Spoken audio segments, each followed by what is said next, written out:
vou aumentando aqui, mandando uma mensagem pro pessoal, esperando o Davi. E beleza, vou abrir aqui. Vocês só me dão um toque, dá um joinha aí se vocês estão me ouvindo bem.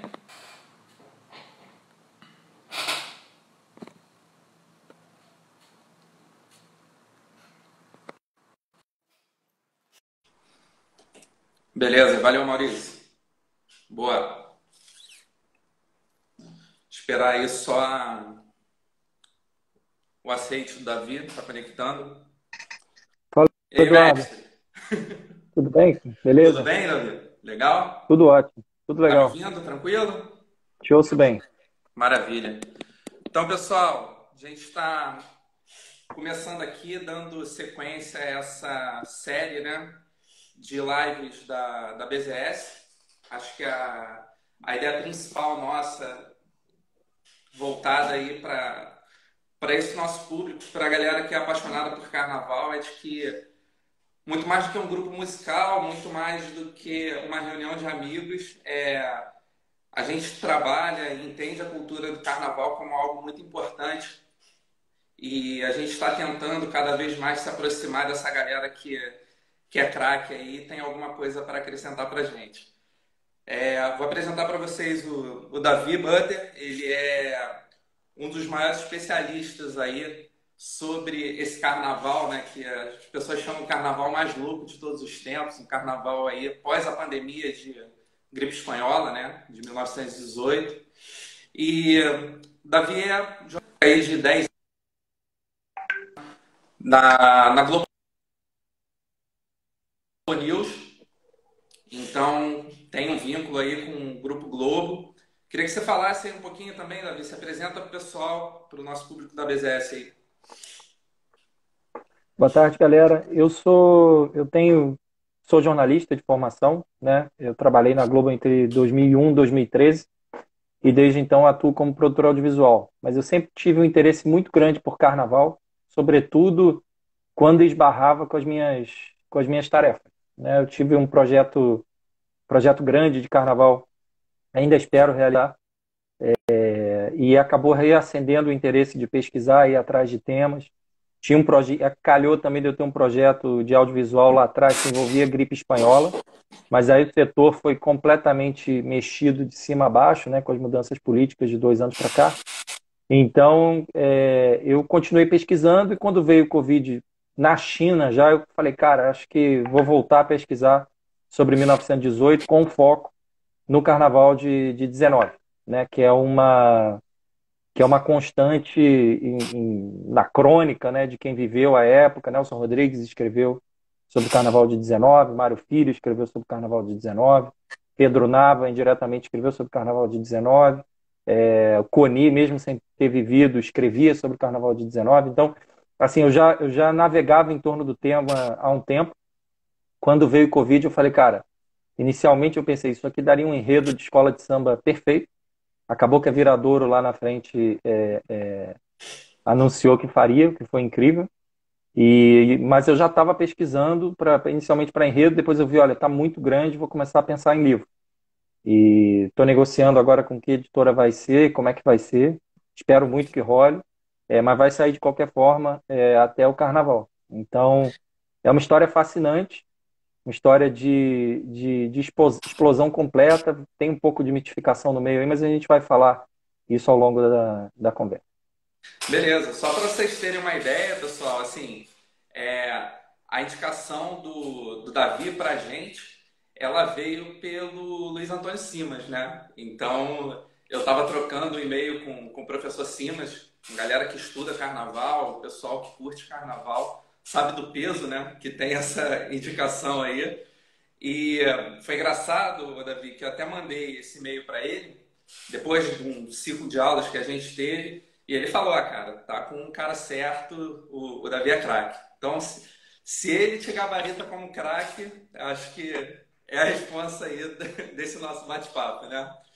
É, o Então, mais uma mestre. vez, queria agradecer o teu aceite, né, de estar falando para o nosso público, estar falando com a BZS e estar seguindo aí com a gente nessa caminhada aí de pandemia e tal, que é a maluquice para todo mundo. Mas entrando, acho que basicamente no nosso assunto, né? Nesse assunto da live, queria que você fizesse primeiro um panorama e falasse um pouco do que foi essa pandemia, né? Acho que as pessoas têm a noção de agora, talvez um paralelo. O que foi essa pandemia aí de 1918 que assolou o Rio, cara? Ela foi uma doença de escala global, né, que chamavam, que ganhou o nome de gripe espanhola por uma questão midiática, porque a Espanha não estava na Primeira Guerra, então não havia censura militar. Então, o volume de noticiário que vinha dos primeiros relatórios de gripe da Espanha era imenso. E essa gripe pegou grandes figuras lá, inclusive figuras da aristocracia espanhola. Então, as notícias que chegavam para o mundo eram muito espanholas. Então, a gripe espanhola virou uma gripe espanhola, né? Sendo que, na realidade, ela tem muito mais de americana, porque os primeiros registros de infectados em volume razoável são em acampamentos militares nos Estados Unidos. Tem uma discussão se, na realidade, não teria vindo anteriormente da China, com a circulação de trabalhadores que estavam cumprindo e ocupando espaços que haviam sido deixados por quem havia ido para o fronte. Tem toda uma questão aí. E esse pessoal circulava em trens, então fez com que o vírus circulasse, né? O vírus da gripe circulasse. Mas ela era espanhola no nome. Ela rodou o mundo de uma maneira assim, inacreditável. Chegou aqui no Rio de Janeiro. Ela chegou em setembro, entre agosto, mais precisamente setembro. Você tem setembro de 1918, você tem o registro dos primeiros casos. E, inicialmente, as autoridades de saúde, as autoridades sanitárias em geral, tratavam como uma gripe simples, né? Então, você tinha no início recomendações de que as pessoas tomassem, que descansassem, tomassem água, tomassem canja de galinha, tomassem limão, tomassem cachaça. Mas, inicialmente, se tratava como se fosse uma gripe, mais uma. O Rio de Janeiro já tinha sido cenário de outras epidemias, mas se considerava inicialmente como uma gripezinha, né? Como a gente pode saber bem que tem gente que é capaz de dizer isso. Isso é setembro de 1918. Quando chega outubro, a situação começa a escapar um pouco de controle, né? Porque a partir de locais de grande aglomeração, como quartéis, o colégio militar, tem alguns registros que indicam que a primeira vítima, a primeira morte foi no colégio militar. Você começa a ter uma explosão de casos, numa cidade que tinha basicamente 1 milhão de habitantes, né? Então, quando você vai entrando em outubro de 1918, isso é até bem interessante, que eu estou bem nessa fase do livro, né, de produção, que você começa a ver, assim, porque o carnaval, o pré-carnaval naquela época era muito parecido com o nosso, num certo sentido, tirando as agremiações tinham funções completamente diferentes, né? Mas o pré-carnaval já começou em agosto, setembro, outubro, principalmente, você já tinha uma movimentação grande de pré-carnaval. Então você começa, é muito interessante você ver como os convites para bailes das sociedades, dos ranchos e tal, eles se estendem até a segunda, terceira semana de outubro. Por quê?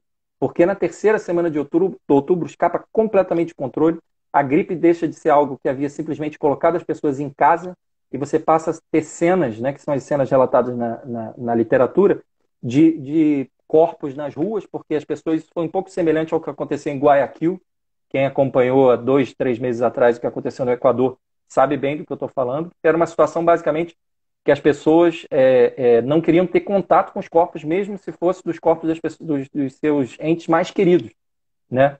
E os coveiros também não queriam enterrar os mortos, né? O Rio de Janeiro chegou numa situação de calamidade completa. Isso foi na terceira semana, a cidade completamente para. E você tem aí umas 2 semanas de absoluto terror no Rio de Janeiro, de esvaziamento. Em paralelo, é muito interessante ler a história de 1918 à luz do que a gente está vivendo hoje. Você vê, sobretudo no comportamento da elite, né, alguns pontos em comum, né? Você vê muita gente saindo da cidade, uma parte da elite vai embora, sobe a serra, vai para outros locais. Então, parte da cidade se esvazia também. Quem fica? Quem realmente não tinha condição de se mover ou quem já estava debilitado, né?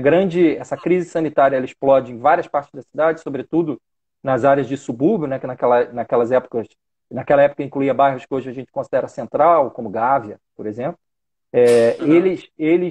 Essa doença ela refluía, como o Rio não tinha uma rede pública de saúde como a gente conhece hoje, né? Então você tinha a Santa Casa de Misericórdia, que era o grande foco de tudo, né? E foi completamente assoberbada pela quantidade de mortes. Você teve uma pressão popular muito grande para que se enfrentasse a gripe mais de frente. Teve uma mudança de autoridades sanitárias, entra o Carlos Chagas no lugar do Seidel, que era o anterior responsável. Você tem uma agitação política e social muito grande. E você tem uma situação assim, que a gente viu isso numa escala menor, né, porque a gente está falando de outro Rio de Janeiro, outro conhecimento do vírus e outra situação de rede de proteção social, mesmo que imperfeita, né, na época você não tinha nada, praticamente. Então mas você tem ali um esgarçamento completo dos laços, né? Esse eu acho que o maior retrato, voltando a essa figura, as pessoas perdem o respeito pela morte, né? Você inicialmente perde o velório, depois de perder o velório, você perde o enterro também, né? As pessoas começaram a deixar seus corpos na frente de casa e isso começa a cruzar a história de carnaval aí, porque você tem no Pedro Nava e também no registro da imprensa da época, que chega uma situação que basicamente ninguém quer ir lá fazer esse trabalho sujo, né? Nem os presos que foram tirados da cadeia para enterrar os corpos, eles queriam fazer isso e a população também não queria que os presos fizessem isso. Então, numa certa altura, Pedro Nava relata isso de forma magistral, você tem uma figura chamada Jorge Cordeiro, que era um grande carnavalesco, uma figura carnavalesca do Rio de Janeiro, né, na virada do século XX, início do século XX, primeiras décadas, que era conhecido como Jamanta. Esse Jamanta, que era Jamanta porque era grande mesmo, ele era um sujeito ligado ao Clube dos Democráticos, que era uma grande sociedade de carnaval aqui do Rio de Janeiro. A gente vai falar bem do que eram as sociedades aqui ao longo da conversa. Esse Jamanta, de acordo com os relatos da época, ele era, naquela altura, ele tinha um histórico de repórter, né? Você tinha ali naquela época, eu sou jornalista de formação, você tinha naquela época figura de jornalistas que atuavam também trabalhando na polícia, e às vezes você não sabia muito bem onde o cara estava trabalhando, se ele estava na polícia ou se ele estava no jornalismo, mas enfim, ele soube que havia uma necessidade de recolher corpos pela cidade. E ele, como conhecia de voltar de baile, voltar da festa da Penha, à noite, de madrugada, ele sabia conduzir bondes. Então, ao longo das noites, piores noites do carnaval não, da gripe de 1918, ele foi recolhendo corpos da Gávea até São Cristóvão. Né? Essa era uma grande figura do carnaval do Rio de Janeiro, que tem registro nas crônicas do Luiz Edmundo e na imprensa na época. O carnaval teve um pouco de parte no resgate. Da mesma forma que a gente está vendo agora as escolas produzindo máscaras, as escolas sendo pontos de recolhimento de doações, né? Você teve ali o carnaval com um certo papel também. Acho que isso resume um pouco, mas só para te dar uma ideia em número, né? O Rio tinha em torno de 1 milhão e 100 de habitantes. Se estima, o número oficial é que 15 mil pessoas teriam morrido no Rio de Janeiro, 15 mil pessoas morreram, de acordo com as estimativas, mas a conta de infecção é em torno de 60% da população teria sido infectada, assim, entre 50% e 60% da população. E assim, foi todo mundo. A gente vai chegar depois na lista de algumas figuras públicas que a gente conhece que pegaram, mas assim, foi algo que realmente cortou de cima a baixo, mas atingiu mais duramente, obviamente, quem não tinha as suas redes de proteção particulares e não tinha recursos para lidar com uma tragédia desse tipo. Perfeito, cara. Eu lembro que esse relato, né, que você faz sobre o Jamanta, ele vem, né, dessa questão da condução do bonde, e você faz esse paralelo com a cena do que seria as pessoas utilizando o bonde cotidianamente e essa imagem do que seria essa condução numa realidade completamente atípica, né? Mas fazendo um paralelo à mídia atual, principalmente no início da quarentena, começou a fazer aquelas imagens de um Rio de Janeiro vazio, né? Então você tinha essas imagens circulando no Globo, coisas desse tipo, e você vê da mesma maneira que a gente tem sentido hoje, né? Como pessoa física, eu brinco com a ideia do CPF, né? A gente sentiu o baque dessa mudança, para além do luto, para além da morte.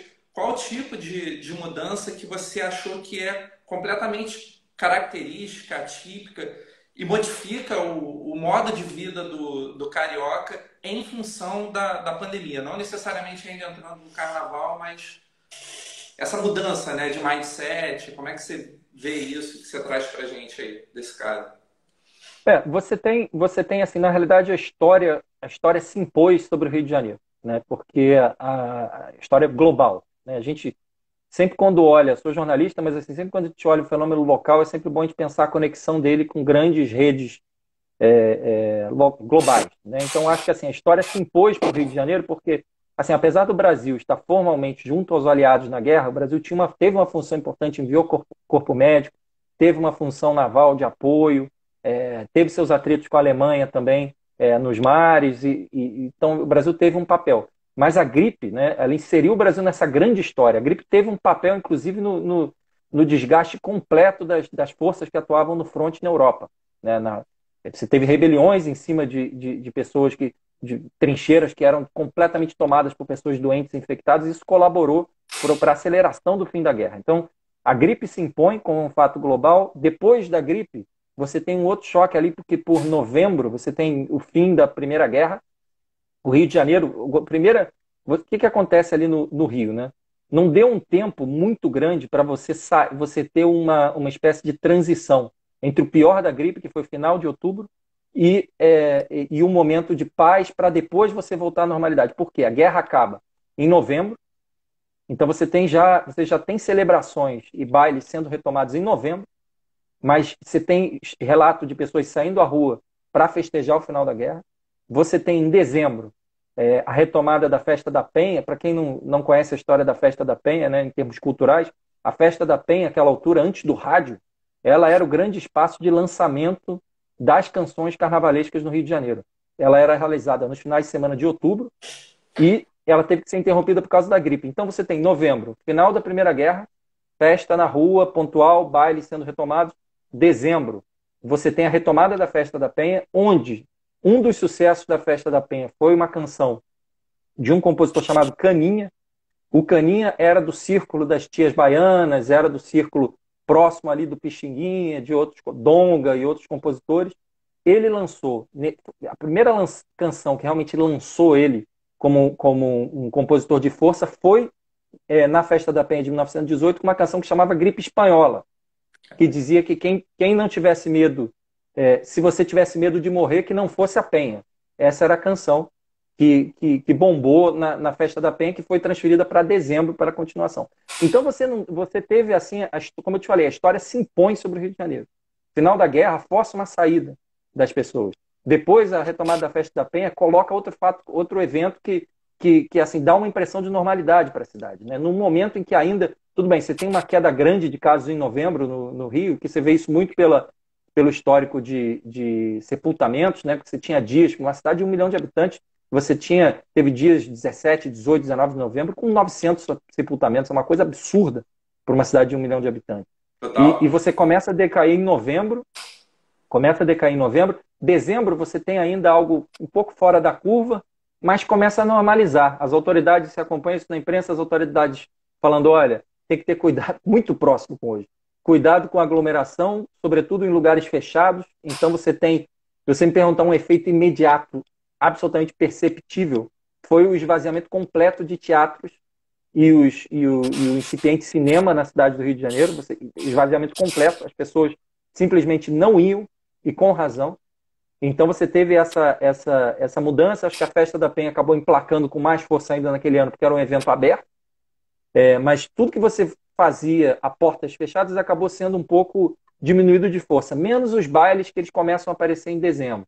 Quando você chega, mas assim, nos primeiros, sobretudo quando você vira o ano, e a virada do ano também tinha uma dimensão carnavalesca no Rio, porque as grandes sociedades, os ranchos, os blocos organizavam festas, organizavam bailes, você começa a ver, isso na realidade vem um pouco diante, mas sobretudo quando o ano vira, você vê nas convocações para os bailes, você vê nas canções que os grupos tentavam soltar, na descrição de como seriam os desfiles e tal, você começa a ver um retrabalho daquela memória da gripe, né? Muito misturada com a memória da guerra, né? Elas andam muito juntas, né? Como se fossem dois flagelos digamos assim, naquele inconsciente carnavalesco, pelo menos o que tomou a forma de canção e de poema, que eles chamavam as pessoas para os bailes divulgando poemas, né? As sociedades soltavam poemas que se chamavam puffs, né?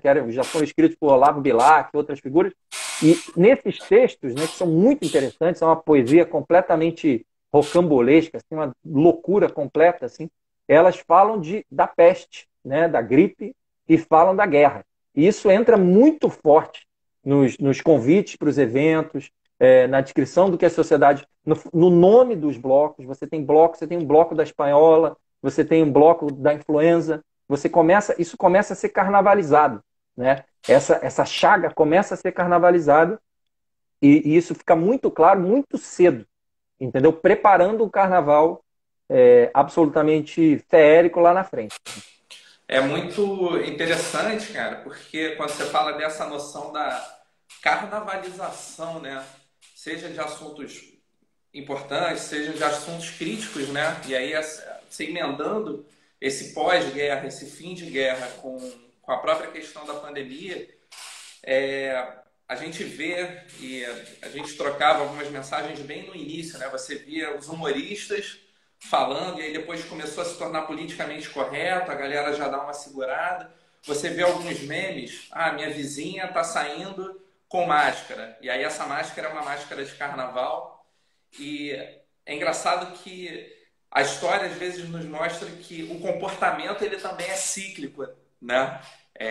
A história, por mais clichê que pareça, e posso falar um pouquinho por também ser da área de história, minha primeira graduação em história, é que a história eventualmente ela dá indícios, né, de que a gente já viveu determinadas coisas, que determinados padrões vão estar se repetindo. E eu queria pegar o gancho com o próprio nome da tua série de textos, né? Eu acho que a gente já falou aí de aspectos que são um pouco mais para baixo e tal. Eu acho que agora a gente está mais ou menos aí no segundo quarto da live para a gente falar de carnaval, né? Você traz a ideia no título dos textos de A Vingança da Vida, né? E a gente até discutiu antes de fazer o anúncio da live, vamos trabalhar com a ideia de vingança, não vamos e tal.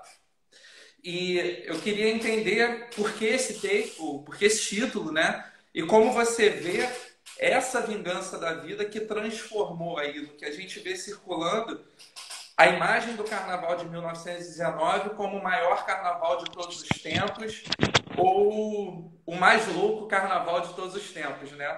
Até 2021 ou 2022, que a gente não sabe o que espera a gente aí. Fala comigo. Sim. A questão, assim, o título, A Vingança da Vida, ele vem de uma crônica, um trecho de uma crônica de Nelson Rodrigues, que ele escreve em 1967, que depois compõe as memórias deles, que para mim, as memórias dele, que para mim são os melhores textos de memória em língua portuguesa, pelo menos que eu já li, são incríveis.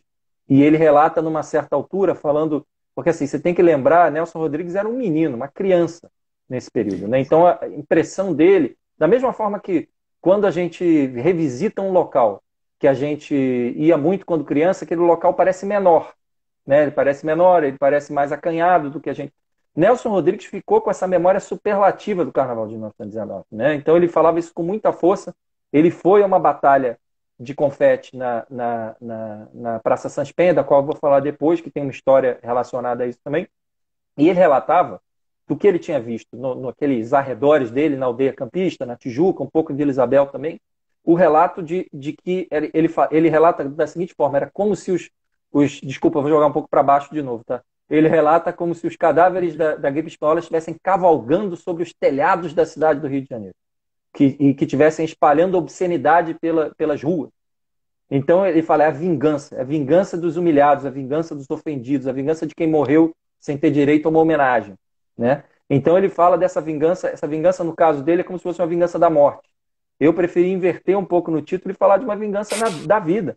Porque, assim, estatisticamente, se você fala, os números daquela época falam, relatam, né? A partir do momento que o carnaval se transfere do eixo da Rua do Ouvidor, no centro da cidade, para a Avenida Central, depois de Rio Branco, você começa a ter um carnaval que explode em números. Praticamente metade da cidade, o equivalente à metade da cidade, se transferia para a Avenida Rio Branco e para o seu entorno. Então a gente está falando aí de 500 mil pessoas, que são as estimativas dos carnavais mais cheios dessa segunda década do século XX. 500 mil pessoas. Estatisticamente, entre essas 500, deveria estar um grande contingente que se infectou e viu, certamente ali 80% deve ter visto a gripe de muito perto. Então, nesse sentido que eu falei, é a vingança da vida, né? Aquele mesmo bonde que era um bonde de carga, que o Jamanta passou pelas ruas vazias e sombrias do Rio de Janeiro, não é impossível pensar que esse mesmo bonde tenha conduzido foliões que vinham dos subúrbios para acompanhar o carnaval no centro da cidade e em outros pontos também, né? Então, nesse sentido que eu escolhi A Vingança da Vida, né? Você tem esse é o sentido do título. Não sei se vai ser o título do livro, isso depois a gente vai ver, mas ficou como título da série de artigos, né? Porque realmente é incrível quando você começa a fazer esse exercício mais pessoal, né? Tentar refratar essa grande história no pessoal, você imaginar como aquelas pessoas conseguiram botar o pé na rua, né? Isso acabou tomando uma forma muito curiosa, né? Você tem relatos de época primeiro, teria sido foi um carnaval de explosão no número de blocos, né? Eu acho que isso tem a ver com a guerra também, e você tem a ver com o disparo de alegria depois de tanta tristeza, né? Porque é bem um pouco o tema do que aconteceu.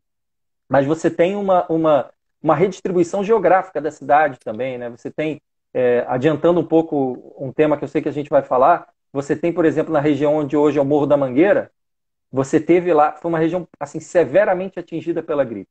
Severamente atingida pela gripe. Você tem relatos de 50 casas que tiveram que ser esvaziadas porque morreu pai, mãe, filha, e nesse nível. Então você tem uma cidade toda em ebulição, uma cidade que vinha das reformas urbanísticas de Pereira Passos, ainda em curso, tinha algumas dessas reformas já com outras autoridades correndo ainda, era uma cidade em transformação e ebulição pelo que tinha acontecido. Isso tomou uma forma de um sentimento de novidade muito grande, né? E também de perda de pudor, no sentido assim, foi um carnaval que existe mais de um relato que indica que aquele foi um carnaval de muitas pessoas mascaradas na rua.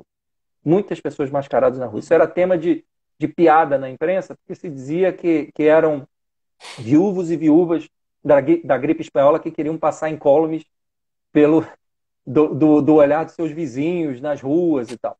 Então, o carnaval ele toma essa forma, foi um carnaval interessante, porque ele explode, desculpa estar adiantando aqui no tema, mas ele é um carnaval que começa no dia 1º de março de 1919, e ele já começa muito grande, né? Nessa escala que eu estou falando aí de 500 mil, 300 mil, 500 mil, que era o número que se falava na época, né?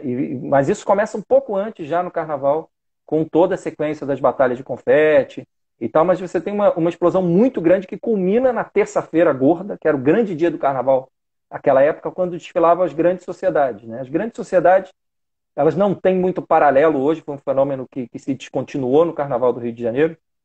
Isso tem mais a ver com o Carnaval de Veneza, o Carnaval da Riviera Francesa, do que com o Carnaval das escolas, né? Mas elas eram uma espécie de grupos da elite, basicamente, né? Muitos comerciantes, alguns de origem imigrante, espanhóis, italianos e tal, que fundaram esses grupos em meados do século XIX. E quando chega em 1919, a gente está falando aí de grupos carnavalescos que têm 50 anos, 55 anos de história. Eles desfilavam, historicamente, uma revista carnavalesca que falava do que tinha acontecido no ano, ao longo do ano. E das 3 grandes sociedades que eram o Clube dos Democratas, que era preto e branco, Tenente do Diabo, preto e vermelho, e os fenianos, que eram alvirrubros, né? Oi? O Rosendar, que é um... Não, Resedaram Rancho. O Resedaram Rancho. Essas eram as 3 grandes sociedades, né? Que a sociedade só para que as sociedades elas fizeram na história do Rio de Janeiro e do Brasil, né? Elas tiveram um papel muito grande na divulgação da causa republicana durante o Império e na promoção da causa da abolição, né? Os associados, né, dessas grandes sociedades, eles se cotizavam para pagar a alforria de escravos durante o período da escravidão. E eles abraçaram essas causas progressistas no tempo do Império e seguiram sua vida com a República. Por conta da República mesmo, eles foram perdendo relevância. E o Carnaval de 1919 foi um carnaval onde eles tiveram uma espécie de canto do cisne, sabe? Um salto. Primeiro que pingaram mais dinheiro para eles fazerem, já havia nesse período, como existe hoje com as escolas, apoio público para o desfile. Existia esse dinheiro, né? Era inclusive já debatido naquele período se isso era bom ou não era bom para o carnaval, mas as sociedades já não tinham como desfilar com o tamanho que... E a gente está falando, isso é interessante, já conversei com o pessoal que faz carnaval, a gente está falando de carros que tinham 30 metros de comprimento. Eram grandes. Carros de 25 metros de comprimento. Carros que tinham 1000 lâmpadas. Coisas assim incríveis. Carros com 50 mulheres não chegam, mas assim, 15 mulheres em cima, sei lá quantas esculturas de cavalos, uma loucura, e tudo puxado àquela altura por tração animal. Mas naquele ano específico, naquele carnaval, as sociedades elas tiveram um respiro de relevância, porque elas trouxeram a guerra, né? Então todas desfilaram com carros abre alas, que traziam a guerra como tema, né? Então se homenageava os vitoriosos, se falava da guerra. Teve o Clube dos Democráticos, eles fizeram um carro alegórico, que tem uma foto incrível, acho que é da Careta ou da Fonfon, que era um tanque de guerra, um carro alegórico inteiro que era um tanque de guerra, que desfilava no meio da multidão, assim. E ele subia e descia, uma coisa incrível para a época, uma alegoria que entraria hoje na Sapucaí, né? Eles desfilavam, por exemplo, uma das sociedades desfilou uma xícara gigante, né? Que eles chamavam de chá da meia-noite. Chá da meia-noite, só para ter uma ideia de como foi carnavalizada a gripe, o chá da meia-noite era uma espécie de lenda urbana que existia no Rio de Janeiro naquele período, e se dizia que quando as pessoas chegavam graves a Santa Casa de Misericórdia, que passou a ser chamada popularmente de Santa Casa de Miséria e Corda, e esse Miséria e Corda entra nas canções, entra em nome de bloco, tem bloco chamado Misericórdia. Eles diziam que esses pacientes que entravam graves na Santa Casa, eles recebiam o que chamavam de chá da meia-noite. E quando chegava a meia-noite, os enfermeiros ministravam esse chá, que ninguém sabia direito o que tinha, as pessoas não acordavam no dia seguinte. Isso se firmou muito firmemente, entrou muito firmemente no imaginário popular e acabou no carnaval. Uma das sociedades desfila com uma xícara gigante, de onde saía um folião que servia chá, né? Outras trouxeram esse tema, outras sociedades menores e tal. Você tinha um grande drama naquele período, né, que afligiu muito as mulheres, mas também os homens, mas as mulheres com muita força, que era o medo não, na realidade, a percepção da perda de cabelo, né? Isso era uma sequela que se reportava com muita força, além da perda de capacidade respiratória, se dizia popularmente que se perdia cabelo. Então você teve um carro alegórico, você tem charges na época, você tem uma charge incrível chamando para o carnaval, que é uma dançarina espanhola, lindamente desenhada com um tufo de cabelo na mão, né? E você teve uma das sociedades desfilou com 4 cabeças gigantes, carecas, como se fosse aqueles bonecos de Olinda, assim, em respeito às mulheres que perderam o cabelo, isso passando pela Avenida Rio Branco e num clima de festa, né? Isso aconteceu, e assim, nas sociedades você teve muito forte impresso o tema da gripe e da guerra. Os ranchos, naquele período, você citou o Ameno Resedá. O Ameno Resedá era um rancho que vinha da década anterior. Ele era conhecido como a Escola dos Ranchos. Por que a Escola dos Ranchos? Porque ele introduziu uma semente no Carnaval do Rio de Janeiro que acabou frutificando nas escolas de samba, de certa forma, lá na frente. Qual foi essa semente? A semente de você passar por onde você for. Os ranchos geralmente desfilavam nos seus bairros e depois no centro da cidade. Eles desfilavam o Ameno passou a desfilar uma história em 1908. Ele desfilou a corte egipciana, a corte do Egito. E isso foi uma revolução no Carnaval do Rio de Janeiro. Você tinha ali os cordões que um saía de índio, o outro saía de corte africana, o outro saía de... Mas eram temas, né?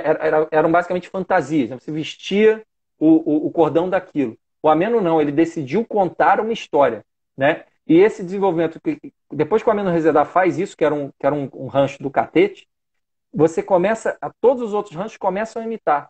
Quando chega em 19, os ranchos já estão, esses ranchos mais institucionalizados, digamos assim, eles estão já num nível de maturidade grande, né? E todo mundo desfilando os seus enredos, né? O rancho que ganhou o concurso dos ranchos naquele ano era o chamado Flor do Abacate, e ele desfilou, era a corte do Doge de Veneza. Eram temas sempre assim. Quando você pensa um carnavalesco que passa, olha, vou contar a história de Catarina de Médicis. Essa semente é a semente dos ranchos, né? Que desfilaram com... Que assim, o que acontece? Tem uma guerra, uma espécie de guerra fria no carnaval, né? Entre as sociedades que eram estabelecidas e era considerado carnaval civilizado, né? Era um carnaval muito branco, pelo menos o carnaval que desfilava ali eram os sócios que eram majoritariamente brancos, as mulheres que subiam inicialmente eram esposas dos sócios, depois de um tempo os sócios começaram a não concordar que suas esposas desfilassem, então eles foram atrás de atrizes e depois começaram a ir atrás de prostitutas para desfilar. Era um carnaval de embasbacar. Ele não era um carnaval para você se juntar. a ele, né? Era um carnaval você fala, cara, o que é isso? O que esses caras estão fazendo? Os ranchos, eles vêm numa outra frente, com um elemento também de classe média, mas muito mais misturados e mesclados, com um componente negro muito grande neles, assim, muito forte, sobretudo nos ranchos que vinham da região da Saúde, da Pequena África. Então, e você tem, por exemplo, registros, tem um rancho chamado de Laranjeiras. Laranjeiras era tipo efervescente em ranchos e Catete também. Você tinha um rancho, Cartola morou em Laranjeiras, né? E ele, as primeiras incursões dele em carnaval foi num rancho daqui do bairro. Eu moro em Laranjeiras.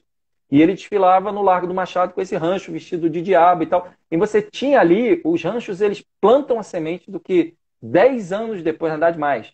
A partir do Resedar, são 21 anos, um pouco mais para frente, começa a resultar na formação das escolas de samba, que inicialmente elas não se decidiam muito bem o que elas eram, né? Se eram bloco, a Deixa Falar saiu como bloco, depois virou rancho, e lá na frente resultou na efervescência toda que deu Mangueira, Portela e por aí vai.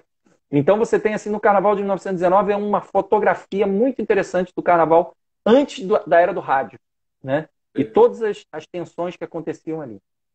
É interessante você falar, assim, eu tô vendo uma série de interações da galera aqui, tem algumas perguntas.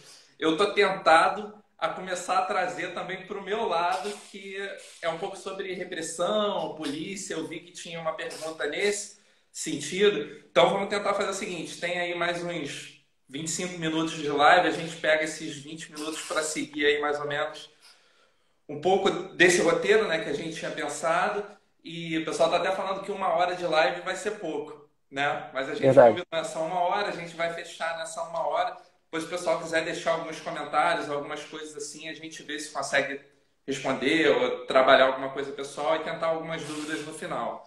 Perfeito.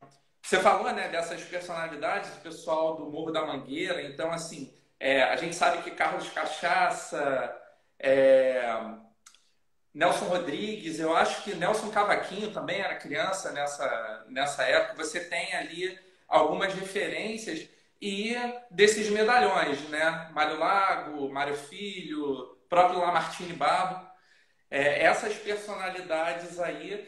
E uma coisa que você falou sobre essa questão da fantasia, né? Me dá a impressão, quando eu estava lendo, estudando algumas coisas, que não só essa questão dessa máscara, né, mas que você também tem essa repetição de um padrão onde mulheres se vestiam de espanhola Perfeito. nesse carnaval. Nas sociedades você tinha aquela imagem dos médicos de Veneza, né, que é aquela máscara que tem um bico muito Perfeito. grande. E talvez fazendo um paralelo do que venha pela frente, talvez a gente não tenha algo tão diferente. Você tem alguma coisa que você queria trazer dessas personalidades, dessa questão, dessa fantasia, dessa loucura, né? Disruptiva, desse momento de, pô, beleza, vai acontecer o carnaval, e agora? Né?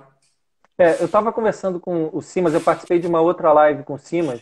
Foi até uma live bem interessante, porque foi antes do anúncio do enredo da Viradouro, e uma das perguntas era quais são os enredos dos sonhos de vocês.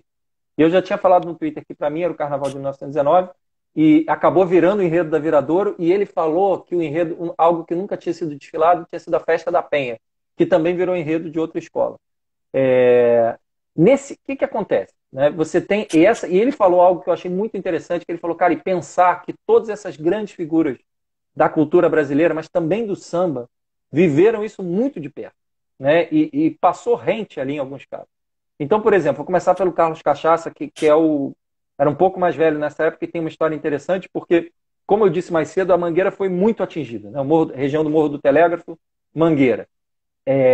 Ali você teve uma mudança demográfica forçada pela gripe, né? Então você teve gente que entrou, gente que saiu, e isso esgarçou muitos laços comunitários. Isso o Carlos Cachaça relata numa revista da Mangueira, tipo, 70 anos depois. E o que aconteceu naquele período? Blocos que existiam deixaram de existir. E, assim, esses fragmentos de blocos se uniram em ainda mais blocos, né? Então o Carnaval da Mangueira foi absolutamente dinamizado a partir de 1919, da Mangueira e de toda a região da Cidade Nova, né? Você tem uma explosão muito grande em 1919 na região em torno ali da Praça 11, você tem um registro ali muito grande de explosão carnavalesca. E a Mangueira tem a ver com isso. Carlos Cachaça perdeu família, mas relata que 19 o morro deixou a poeira baixar e entrou muito forte, descendo ali em direção à Praça 11. Mário Filho, Nelson Rodrigues participaram da folia na rua. Né? Eles relatavam uma... Nelson Rodrigues tem um trecho incrível também nas memórias, eu recomendo muito.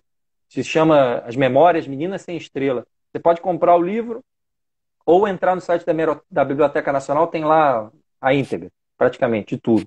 E eles relatam, por exemplo, que na Tijuca você teve nesse período, a visão deles, crianças na Tijuca, né? Você tinha, as pessoas se vestiam de fantasma, né? Homens e mulheres, você não distinguia o sexo de um e de outro. E assim, todo mundo ali meio que junto, né? Naquela situação. E se cantava, uma das marchas que se cantava naquele período era uma marcha que se chamava Marcha do Racha-Lenha, que é absolutamente pornográfica, né? A letra é pornográfica, homens respondendo para as mulheres sobre o uso do machado, racha a lenha, não racha, e a água, imagens assim muito... Então eles têm essa visão muito forte. Nelson Rodrigues tem um momento no relato das memórias dele que ele vai para uma batalha de confete na Praça Sans Penha, porque o que eram as batalhas de confete? Eram concursos de bairro, de ruas, onde se premiava a melhor fantasia, o grupo mais animado, a fantasia mais original, o folião mais engraçado.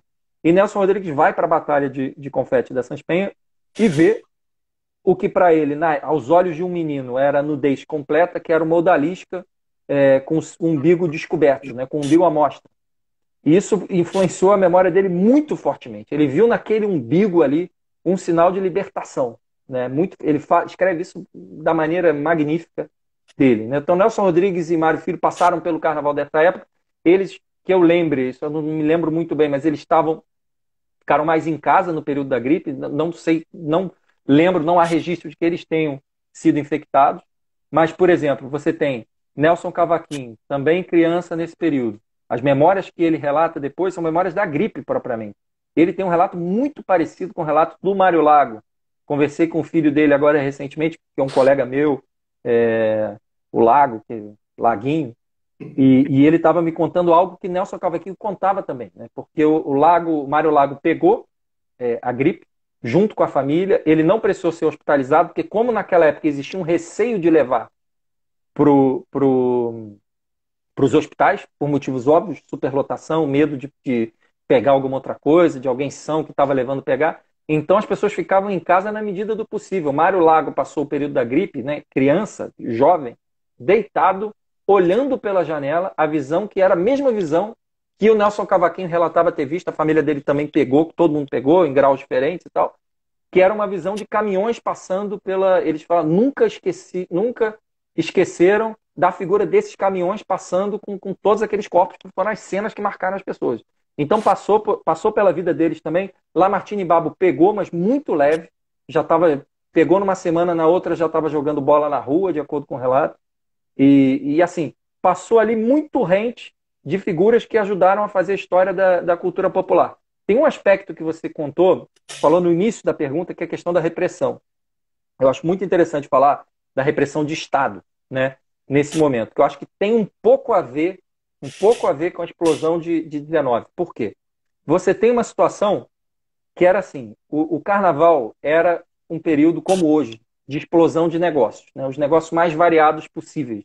Você tinha até quem trabalhava com astrologia, vidência, transferia seus escritórios e locais de trabalho para o centro da cidade para atender lá à beira dos blocos passando. Tinha gente lendo mão, jogando búzios e tudo. Então, muitos negócios se transferiam. Isso que a gente vê no carnaval hoje, de bares improvisados, gente vendendo cerveja na rua, fora do bar, igual. Mas algo que vinha acontecendo numa escalada no Rio de Janeiro era a repressão policial, sobretudo em relação a costumes. Né? Você tem, inicialmente, uma repressão muito forte contra os cordões, que eram identificados pela polícia e pela elite do Rio de Janeiro, que era a elite que via nas sociedades o grande exemplo do carnaval civilizado. Os cordões eram africanos mesmo. E tinha um elemento caótico e de barulho e nos olhos da elite de violência. Né? Então você tem ali a partir da década anterior, de 1900, a partir de 8, 9, você começa uma repressão muito grande aos cordões e a cada ano você tem uma novidade repressiva, né?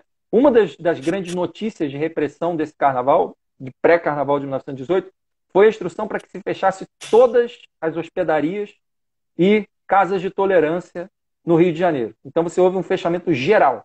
Efeito prático disso, isso tem na crônica da imprensa. Você tem a seguinte situação: os carnavais terminavam, por exemplo, um desfile de sociedade, terça-feira gorda, terminava o desfile oficial, não é como hoje, mas assim, ele terminava o giro no centro, rumo à sua sede, né? Cada sociedade desfilava rumo à sua sede. Terminava em torno de meia-noite. Mas você tinha gente na rua tranquilamente até 2h30, 3, 4 da manhã. Então, uma imagem dos cronistas da época era que você via casais rondando a cidade como fantasmas, porque não tinha lugar, como em outros carnavais, não tinha um hotel, não tinha, os hotéis de permanência rápida, né? Um hotel na prática, que seria, não tinha na época, mas é como se fosse. Você não tinha, então você via casais como espectros. Eles têm essa imagem na crônica muito interessante. E você tem também, é muito interessante isso, porque como você teve uma repressão dirigida contra os cordões, né? Você para de ver cordões, né? No carnaval um pouco antes, mas em 19 você praticamente, você procura a imprensa, os registros de autorização na imprensa, você acha muito pouca menção a cordão, né? E foi o ano que aparece o cordão do Bola Preta, que não é um cordão, é um bloco, né? Ele se cria, o cordão do Bola Preta é criado na passagem de 18 para 19 para recordar os cordões que estavam em extinção e sendo amassados pela polícia, né? Então o cordão do Bola Preta é uma espécie de hacking, né? Dos cordões, e eles diziam assim: quero ver, os fundadores diziam, quero ver fechar esse cordão, né? Quero ver fechar esse cordão. E não fecharam até hoje. Mas ele nunca foi um cordão, né? O cordão tinha outra lógica, tinha até animais vivos, animais empalhados, era um outro evento. Mas você chega nesse ano, você não tem mais a figura dos cordões, mas você começa a ter a reorganização de cordões recebendo outros nomes, né? Pequenas sociedades, uma explosão de blocos, cordões que eram cordões que começam a virar blocos, começam a se apresentar como ranchos. Isso um pouco antes de 19, mas em 19 com força, você começa a ver esses cordões convertidos tentando se institucionalizar, né? É uma espécie de guerra de atrito lá entre as autoridades que estavam tentando impor uma visão de carnaval, chamavam os cordões de bárbaros, o carnaval mais africano de bárbaro, e e tentativas de manobrar, né, todo o sistema de autorização que se oferecia pela polícia. Porque basicamente assim, a polícia verificava se havia jogos de azar nas sedes, quase todas tinham, inclusive as sociedades também tinham no passado. Verificavam se tinha alguém com antecedente criminal na direção dos cordões. Depois de um tempo isso começou a ser expurgado, mas era usado como ferramenta. Dizia, ó, tem gente ali que não é qualificada, então está proibido esse rancho. E isso caía com muita força sobre os ranchos e grupos carnavalescos da pequena África, que foi onde se introduziu o tipo de folia, que depois virou o rancho, que depois virou o cordão, mas principalmente o rancho. Então, assim, 19, você tem um grande rearranjo de forças, né? Todas as forças desprezadas, amassadas e esmagadas voltam a se juntar. Isso tem esse relato de época, que foi um carnaval na Praça 11 de muita força. Então, as forças que estavam sendo pisadas, reprimidas e tal, elas começam a se reunir naquele caldeirão que depois resultaria no samba que a gente conhece hoje. O, assim, cara, de fato, 1 hora tá pequeno, acho que pro assunto, pra gente, né? É, eu acho que por uma questão de tempo mesmo, tá faltando aqui 10 minutos mais ou menos pra gente fechar. O tema da repressão, eu tô vendo a galera comentar aqui, pra mim ele é muito caro, né? Eu trabalho a ideia de a imagem policial nas letras de samba, então meu trabalho gira sobre repressão. Queria conseguir falar com você diversos assuntos e pontuar, né, sobre essa repressão, mas acho que por uma questão de horário mesmo aqui, de tempo, a gente pode seguir a seguinte opção aqui. Eu vou juntar talvez as duas últimas perguntas e mais ou menos o que a galera estava falando aqui, para a gente já entrar nesse momento final. Quando tiver faltando aqui 2 minutinhos, eu te dou uma sinalizada para a gente conseguir fechar certinho no time. Tá. Você fez esse comentário, né, sobre a inversão, só pedir desculpa, porque não vai dar para ler as perguntas e voltar com as perguntas aqui. Então, desculpa aí o furo com a galera que está participando, a gente está vendo várias coisas. A própria pergunta do Bola Preta você já respondeu, então algumas coisas eu sei que você está vendo, você também está colocando na fala. Mas a ideia, em cima do que você falou, é que não só pela questão da repressão, né? Acho que nesses momentos de libertação, como vem o carnaval, essa euforia que seja aí, depois de momentos como que a gente está vivendo, de reclusão, de enfrentamento à morte, você já tem dentro do carnaval essa noção disruptiva, né? Onde as pessoas elas têm inversão de valor, inversão de hierarquia, o que é um pouco do brilho, né, desse carnaval. Então, tentando fazer esses dois ganchos, qual a relação dessa sua visão do carnaval de 1918 para 1919, né? A gente trabalha com história, a gente trabalha com jornalismo, a gente não está aqui para prever o futuro, né? E ninguém pode dizer, talvez, o que vai acontecer, e fazer esse link com um comentário que a gente já tinha falado sobre o enredo da Viradouro.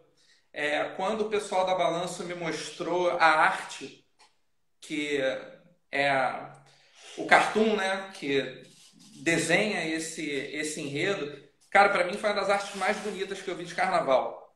Fato, assim, fato, né? E o enredo, pelo que eu lembro, não há tristeza que possa suportar tanta alegria. Queria que você fechasse um pouquinho essas nossas considerações aí nesses minutos finais, acabando aqui eu te dou uma sinalizada para a gente fechar o assunto, beleza? Beleza. Olha, eu acho que é muito difícil prever, né? Porque eu acho que, como da mesma forma, nisso eu acho que a gente pode ler 19 como a gente vai ler 2021, porque assim, são vários carnavais em um carnaval. Eu acho que assim, o carnaval mais institucionalizado, digamos assim, que com todas as suas diferenças e tal, mas que ocupa digamos assim, o topo da cadeia alimentar carnavalesca, que seriam as escolas de samba, e eram as sociedades naquela época, eu acho que essas, com todas as dificuldades, com toda a quebra da cadeia, digamos assim, industrial das escolas de samba, os esgarçados laços comunitários e tal, eu acho que elas vão levar adiante e não seria nenhum absurdo. Eu sei que tem gente do carnaval que acha uma heresia, mas ter esse carnaval um pouco mais para frente, se fosse o caso, né? No caso delas, e ninguém ia morrer por causa disso se fosse em maio, por exemplo, se for necessário que isso aconteça. O que me preocupa mais em relação ao carnaval de 2021, primeiro é a condição sanitária, né? Como é que a gente vai estar até lá, né? Assim, 19 é bom lembrar, você tinha um acompanhamento, eu acho que eu falei isso um pouco no início, tinha um acompanhamento assim de casos, né? Que começaram a decair e as autoridades, eu acho que se elas tivessem proibido ia ter carnaval de qualquer forma, tá? Mas houve uma espécie de liberação. Assim, começa um papo de janeiro, as autoridades preocupadas, ainda tem casos, aí começa a decair, aí fala, beleza, podem fazer, mas cuidados, vamos tomar cuidado, lavar a mão. Naquela época era bem literal, assim, não escarrar no chão, né? Recomendações assim bem início do século XX. E falava da questão da aglomeração, mas isso aí realmente ninguém ligou para isso e foi para a rua. E não teve, pelo menos assim que eu tenha registro, que tenha achado na pesquisa, um registro de um surto posterior. Porque, na realidade, assim como hoje, a doença foi percorrendo seus caminhos nacionais da sua forma, né? Então, por exemplo, quando estava baixando no Rio, tinha lugares no norte do Brasil, no sul do Brasil, onde ela estava graçando com força, como hoje, né? Você tem uma cidade como o Rio, que começa a ter os primeiros sinais de ainda muito grave, mas assim, começando a decair, tanto sinais de que tem UTI se esvaziando no público e no particular, assim, aconteceu isso daquela forma em escalas diferentes nas cidades do Brasil. Então, eu acho que assim, é essencial a gente saber, e você trabalha carnaval, você vai saber isso bem, no momento desse ano ainda, quando as prefeituras começarem a discutir carnaval de 2021, em que estágio sanitário a gente estará? Eu acho que essa é a chave.